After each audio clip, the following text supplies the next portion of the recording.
The Life and Explorations of David Livingston, Part 9.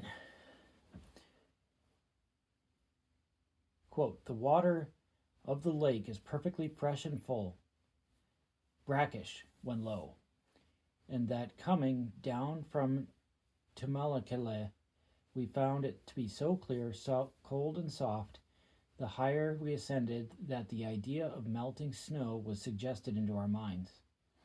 We found this region, with regard to that from which we had come, to be clearly a hollow, the lowest point being Lake Kumadio, the point of the ebullition of water. He uses a lot of words that I don't know, that I've never even read before, and I've read a lot of different books from different time periods, but the point of the ebullition of water, as shown by one of Newman's barometric thermometers, was only between 207 and a quarter degrees and 206 degrees, giving an elevation of not much more than 2,000 feet above the sea level. We had descended about 2,000 feet in coming to it from Colenben. It is the southern and lowest part of the great river system beyond, in which large tracts of country are inundated annually by tropical rains. The chief object of Dr. Livingston in going to Lake Ngami was to visit Sebetone, the great chief of the Makololo, who was said to live some 200 miles beyond. Notwithstanding great exertions, however, and the most earnest appeals to Latebe, the young chief of a half-tribe of the Bamangawato called Botswana, who inhabit this part of Africa, he was unable to procure guides and was reluctantly compelled to return to Colenben. On their return, Livingston and party passed down the Zuga River. He pronounces its banks very beautiful, closely resembling those of the Clyde above Glasgow. They are perpendicular on the side to which the water swings, and sloping and grassy on the other. The trees which adorn the banks are magnificent. There are two enormous baobabs,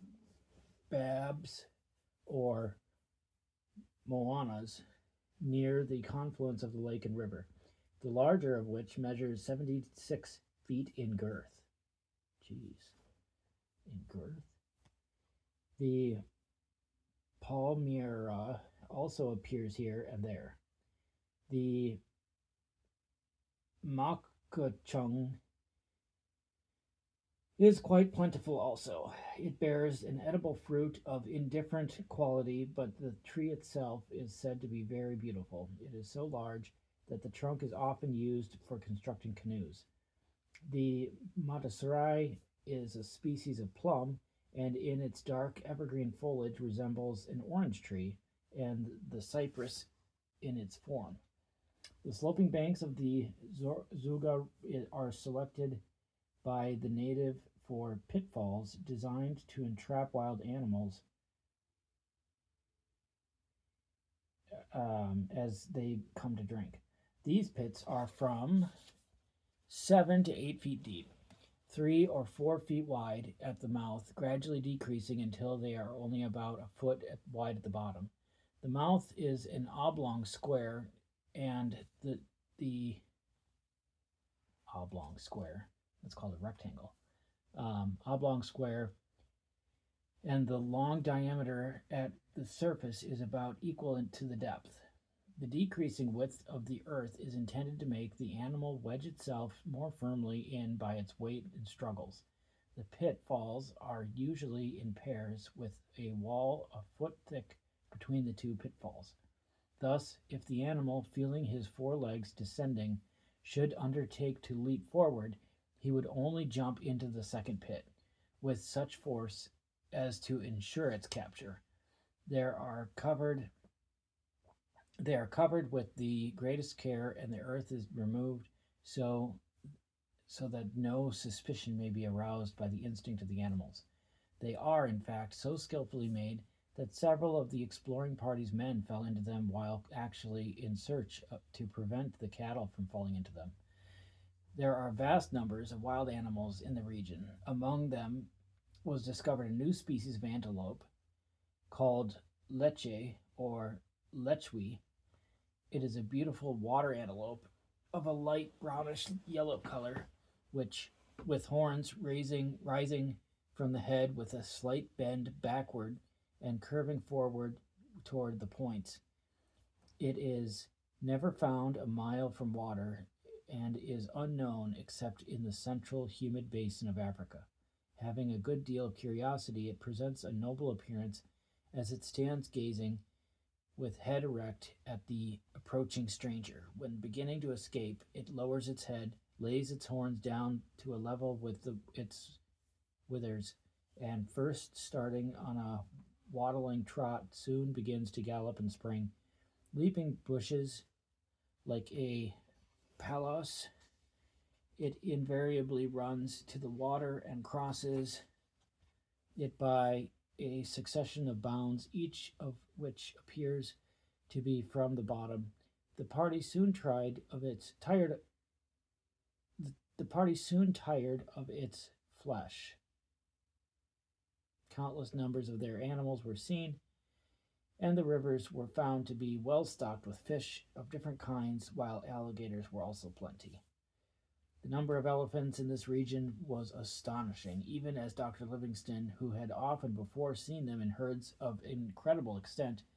They came from the southern side of the river to drink in prodigious numbers. They are smaller than the elephants farther south, being only 11 feet high, whereas the Limpopo, they are 12 feet high. Still farther north, Dr. Livingston afterwards found them to be only 9 feet high. The difference of 3 feet in height between animals of such immense size would probably give to the larger beasts a quantity of flesh equal to in weight of that of an ordinary yoke of oxen. The elephants are very sagacious as to the pitfalls of the country.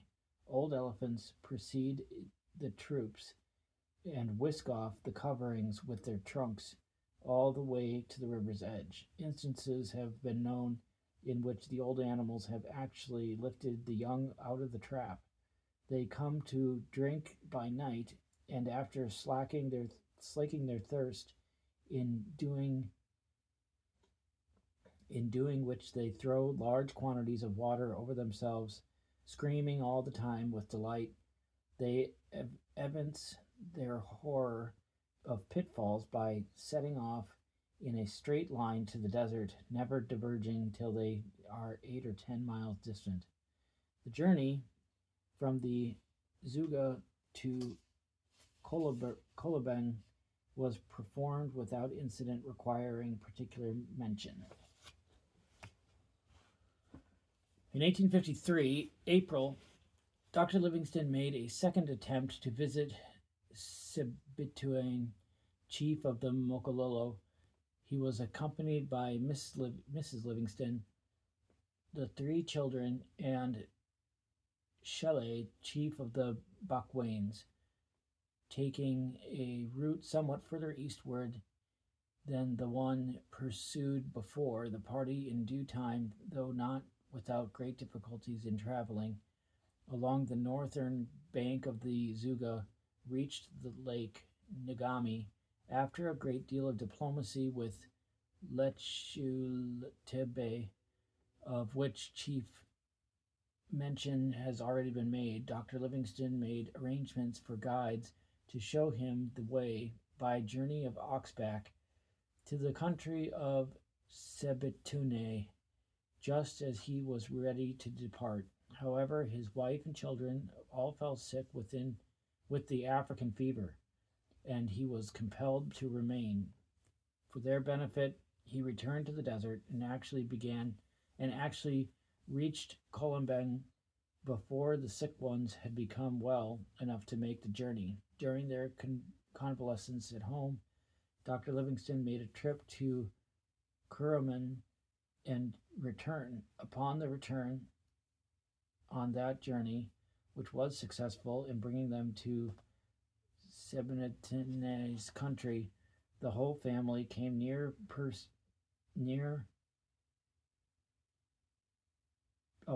they came near perishing of thirst. From the village of Nichakasa and on the Zuga. Their present route was northward, so that Lake Nagami was left far westward. There are here many extensive salt pans, one of which is called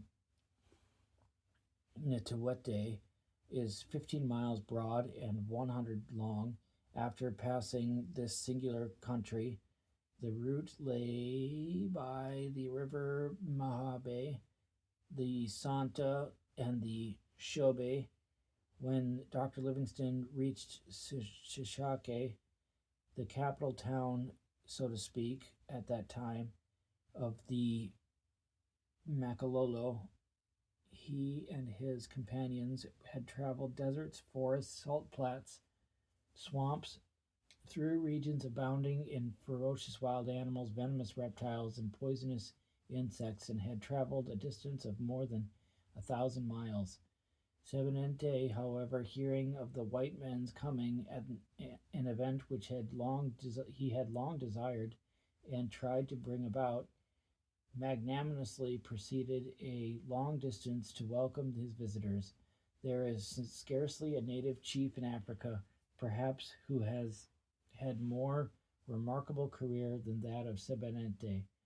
It will be most proper to give the account of his meeting with the first and only white persons he ever saw, and the graphic sketch of his life in the words of Dr. Livingston. Quote, "The Makololo whom we met on the Shobe were delighted to see us, as their chief, Sebenente, was about 20 miles downriver. Mr. Oswell and I proceeded in canoes to his temporary residence. He had come from the Barato town of Naliela down to Sesheke as soon as he heard white men being in search of him, and now came 100 miles more to bid us welcome into his country. He was upon an island with all his principal men around him, and engaged in singing when we arrived.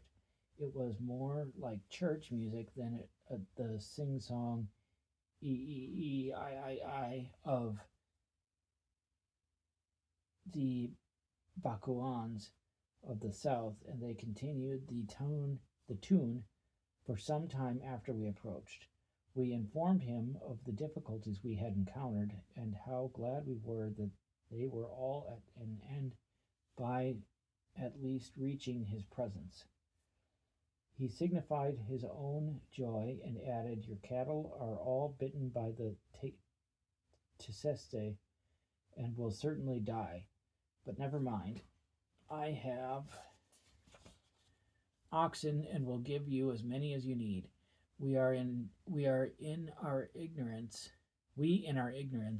then thought that as so few Tsetse had bitten them, no great mischief would follow. He then presented us with an ox and a jar of honey as food, and handed us over to the care of Mahale, who had headed the party to Colombang, and who now fain appreciate to himself, fain appropriate to himself the whole credit of our coming. Prepared skins of oxen, as soft as cloth, were given to cover us through the night, and as nothing could be returned to this chief, Mahale became the owner of them. Long before it was day, Sebunete came, and sitting down by the fire, which was lighted for our benefit behind the hedge where we lay, he narrated the difficulties he had himself experienced when a young man in crossing the same desert which we had mastered long afterwards, as he has been most remarkable in his career, and was unquestionably the greatest man in all that country. A short sketch of his life may prove interesting to the reader.